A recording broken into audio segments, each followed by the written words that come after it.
Coming up next on CPT, hate vandalism continues on campus. See how students, staff, and faculty are fighting back. American Idiot hits the stage. We'll have a behind-the-scenes look at this production. Plus, find out how a Curry student ended up at the White House for a tour of the West Wing. Curry Primetime Report starts right now.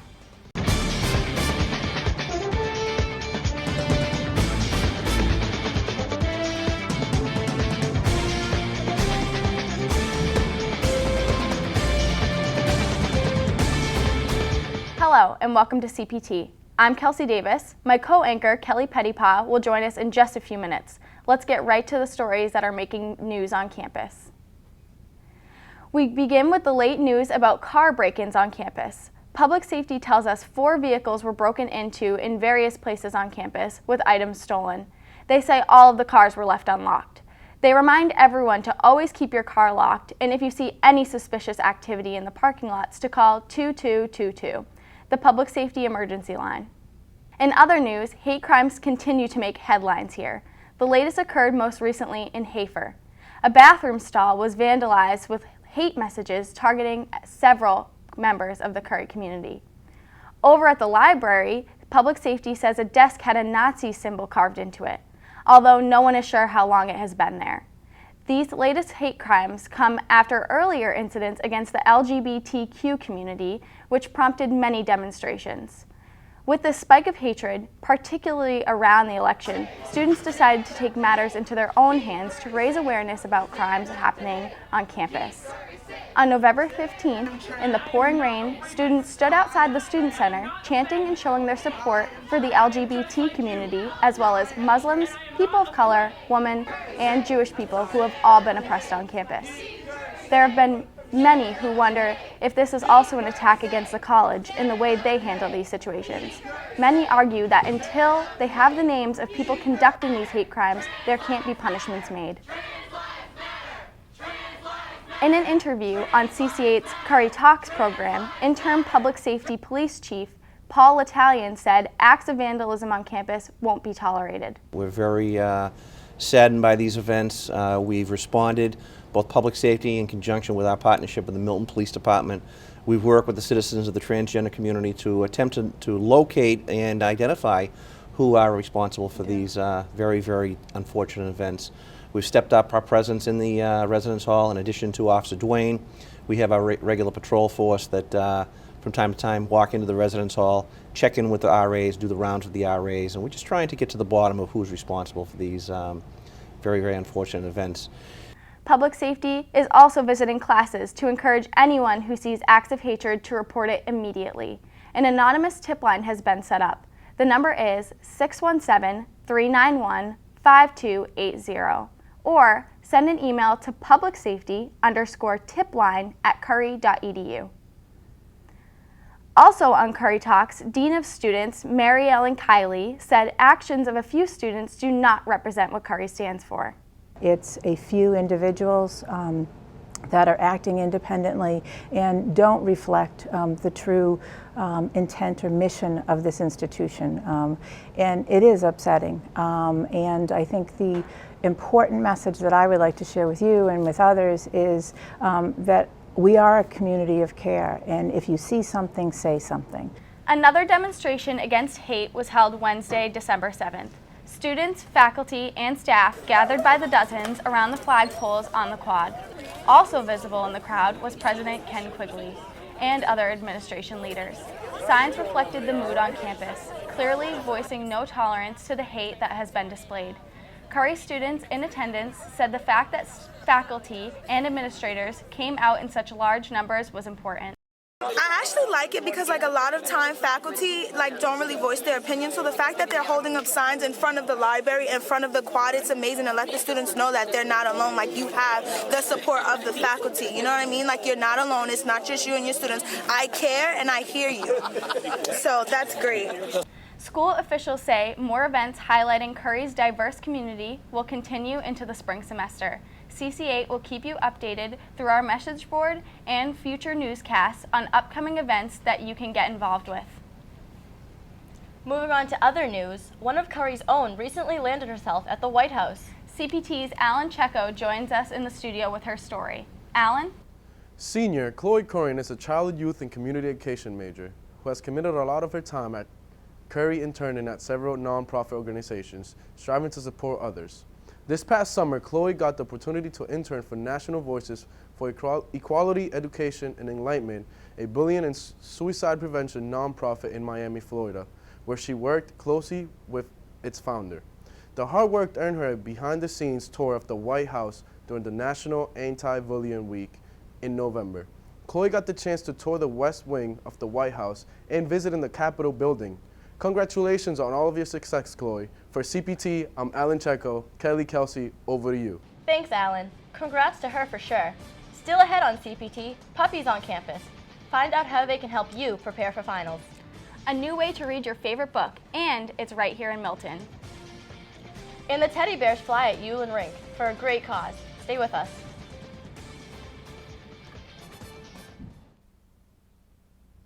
Hi, I'm Nick Foy. I know all of us get distracted by our phones. My phone has occasionally gotten me into trouble. I've accidentally walked right into someone while texting and driving. This phone is one of the biggest distractions in my life. I like to text everywhere, in my bed, on my couch, secretly in class. I always feel like I have to text everyone to stay connected. While I'm texting, I don't have the best attention span in the world.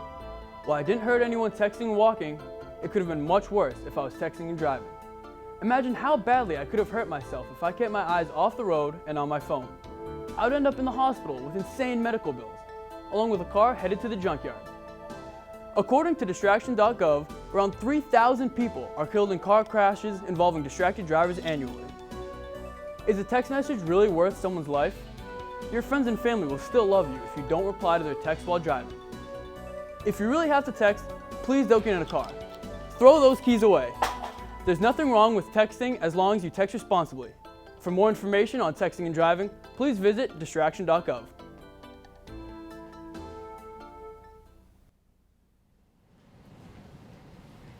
Welcome back to Curry Primetime Report. If you've been driving around Milton lately, you may have seen what looks like a big birdhouse, but what's inside has nothing to do with birds. They're books. CPT's Jimmy Bono reports. No library card? No problem. Free little library houses are popping up all over Milton thanks to Milton Public Library. Resident of Milton, Wendy Blue, says the little library houses are a beneficial way to promote reading. It's not just young kids, and I can see some of the books in here are books I would read, so it would encourage reading all around. A free library house is where people can take a book to read and leave a book for another person to read, all without a library card. Library assistant Sally Lawler and longtime fan of reading, Fiona, mentioned how these library houses will get more people involved within their community. You know, I think it's just a great way to get people reading, to share what you're reading, with what you're enjoying. It gets people just involved with one another, and it's a sense of community. It helps build a sense of community. The idea for the little library houses came from Andrea Gordon, who was a trustee here at the Milton Public Library, and she originally saw the idea in her hometown of Cape Cod. I thought it was a very novel idea, and so I contacted some neighbors of mine, and they told me that it was the result of the Bourne Public Library trustees. Andrea hopes these free little houses will inspire more people to read, and it seems she got her point across. I love to read. I'm Jimmy Butto, reporting for CPT. The Milton book houses are actually part of a growing number of these types of houses that are popping up all around the country, so be sure to check it out. Now we switch gears to cover what's been going on at other colleges around the region and the country.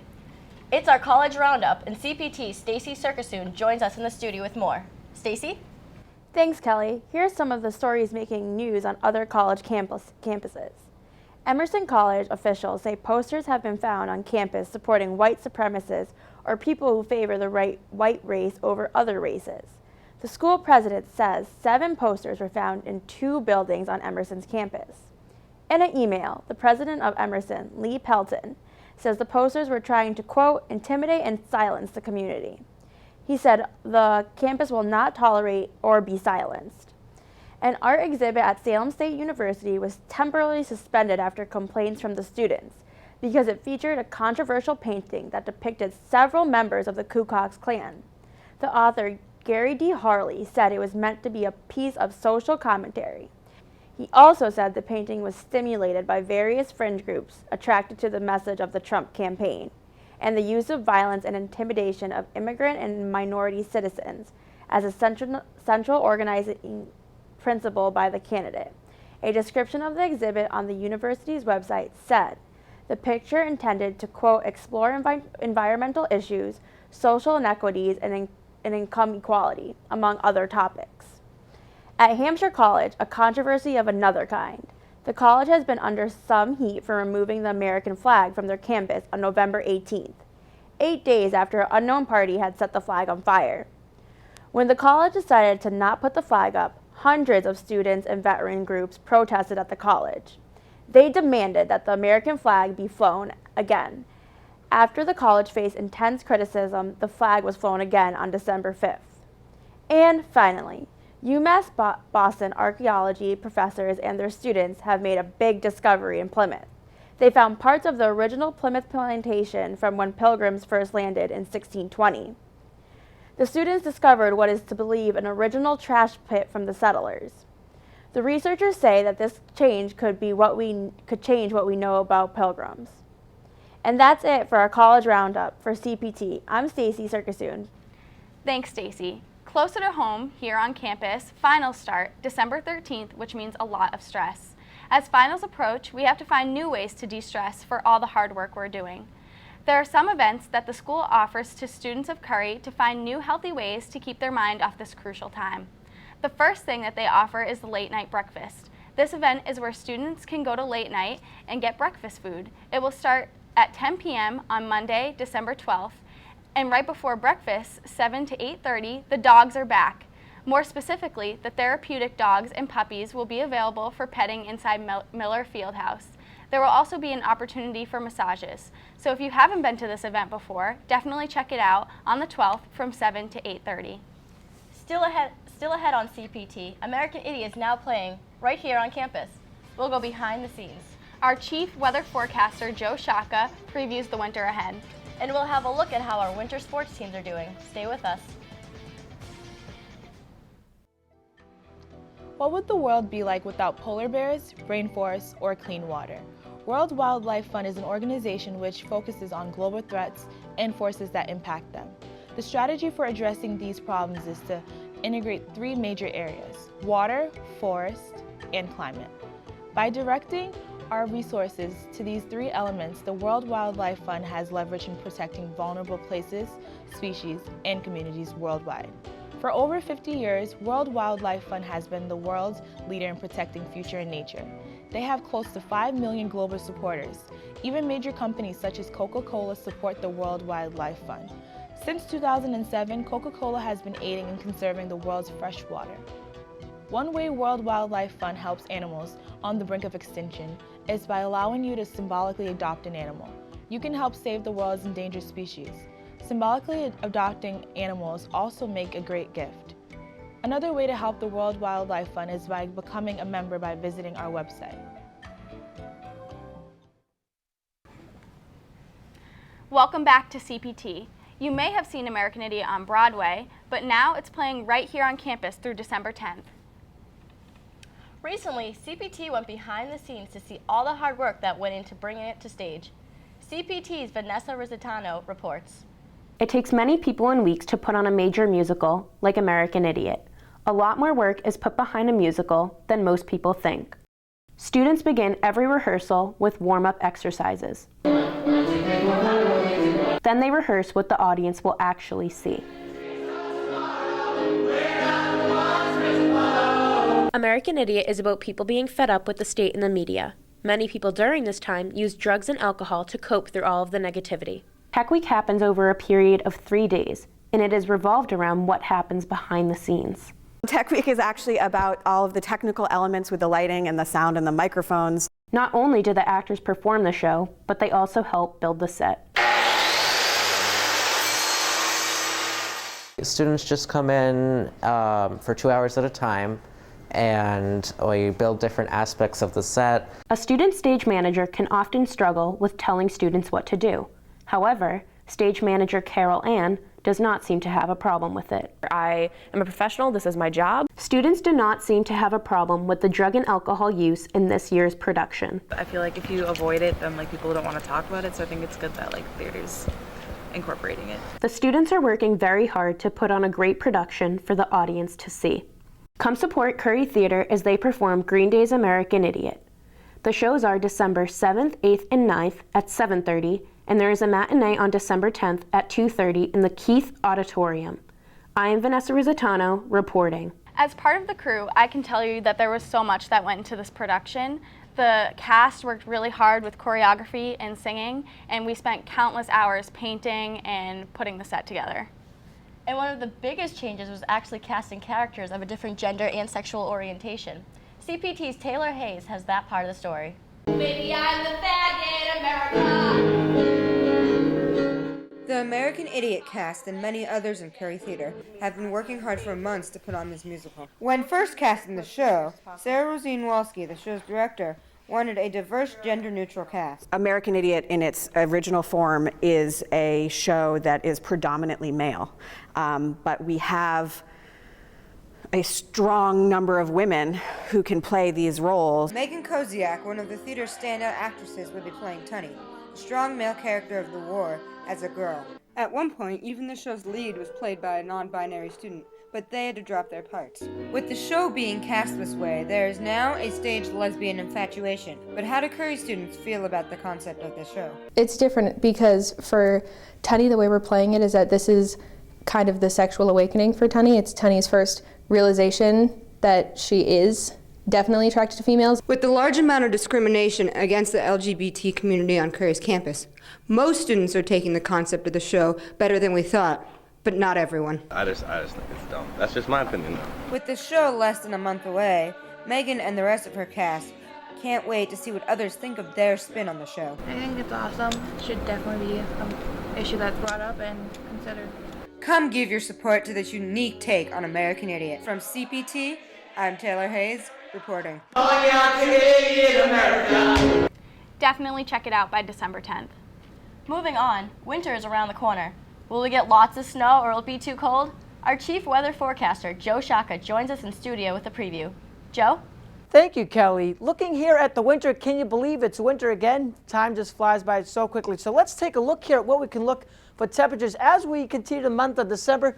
Well, as you can see here, it looks like temperatures are going to be cooler than normal, but looking at some of the latest forecast guidance over the last couple of days, you can see this color by here on the side. I think we're going to be much cooler than what this map here shows. So maybe temperatures in this green shading, maybe 4 to 5 C below normal for the month of December. It looks like it is going to be quite cold and even colder than what I originally thought even a couple days ago. So moving on to our precipitation forecast. Now this is some good news, by the way.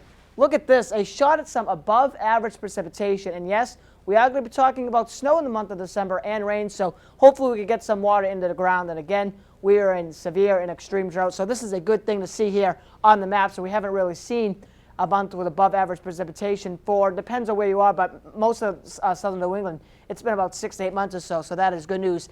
As we move our way into January, look at this. Wow. Look at this cold that's going to be taking over almost all of the United States here. And even New England temperatures, again, this looks like a very cold month.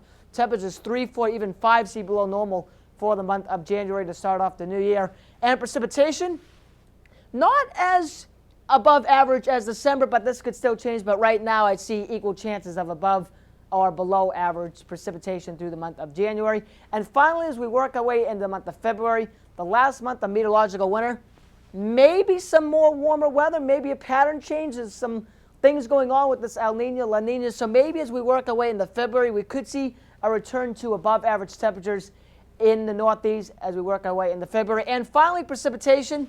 Take it with a grain of salt, but right now maybe some more drier conditions as we work our way into late winter and maybe even early spring. I'm Curry College Chief Weather Forecaster Joe Shaka for CC8. Kelsey, Kelly, back over to you. I don't like the looks of that. Sounds like we'll be inside a lot, or skiing. I love the winter.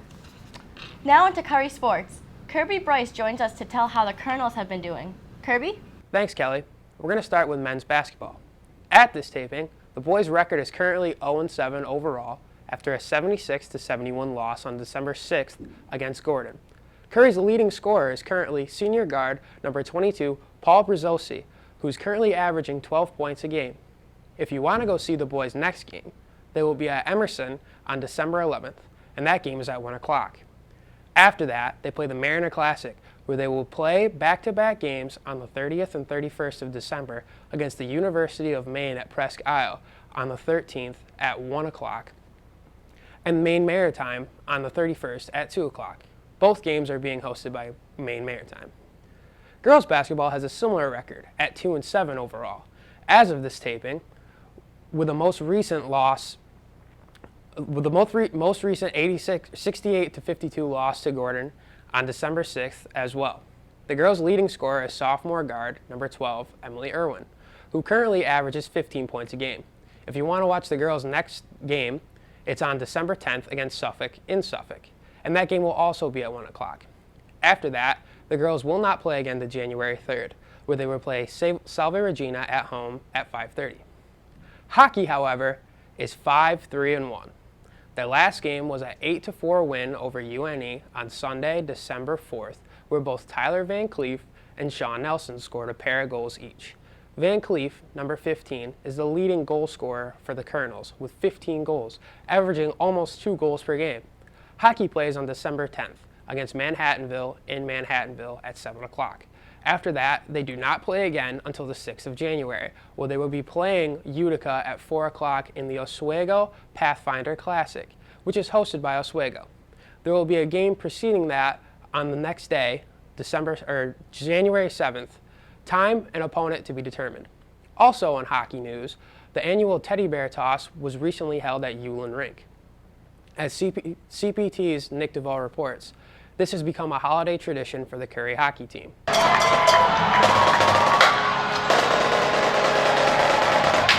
It's an incredible sight to see as hundreds of teddy bears are thrown onto the ice, an event that was all started from Curry hockey senior Jake Heisinger. I thought it was a great idea, and lots of teams have done it before, and I felt like it was a good chance to bring it to Curry hockey. One home game each season is devoted to the teddy bear toss.